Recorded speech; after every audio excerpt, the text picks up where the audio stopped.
بسم الله الرحمن الرحيم. عن أبي هريرة رضي الله تعالى عنه قال قال رسول الله صلى الله تعالى عليه وسلم من كذب علي متعمدا فليتبوأ مقعده من النار. رواہ مسلم۔ نبی کریم صلی اللہ علیہ وسلم نے ارشاد فرمایا، جس شخص نے جان بوجھ کر مجھ پہ جھوٹ بولا وہ اپنا ٹھکانہ جہنم میں بنا لے۔ دوستو، نبی کریم صلی اللہ علیہ وسلم کی طرف کوئی ایسی بات منسوب کرنا جو آقا صلی اللہ علیہ وسلم نے نہیں فرمائی، یہ بات سخت گناہ ہے اور شریعت کی نظر میں انتہائی ناپسندیدہ ہے۔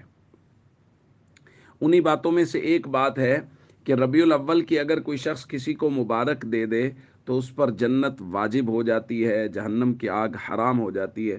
یہ بات ہمارے معاشرے میں بہت زیادہ معروف ہو گئی، گو کہ اب سوشل میڈیا پہ اس کے خلاف بہت بڑی کیمپین بھی چل رہی ہے، لوگ اس کو بیان بھی کر رہے ہیں کہ ایسا نہیں ہے۔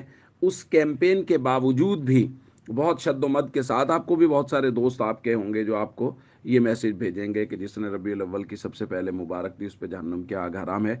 یہ قطعاً ایسی کوئی حدیث نہیں ہے۔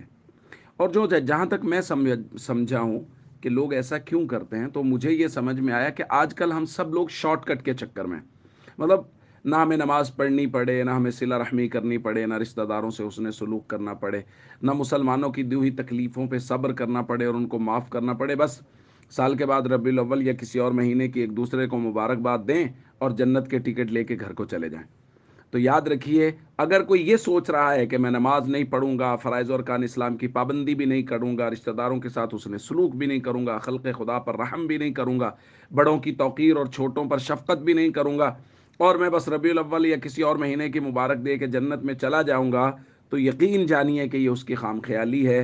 نبی کریم صلی اللہ علیہ وسلم نے جو دین صحابہ کو سکھایا وہ یہی دین تھا جو فرائض اور ارکان اسلام اور لوگوں کے حقوق کے خیال کرنے والا تھا، اور اسی دین پر چلتے ہوئے ہی جنت کا راستہ تلاش کیا جا سکتا ہے اور جنت میں جایا جا سکتا ہے۔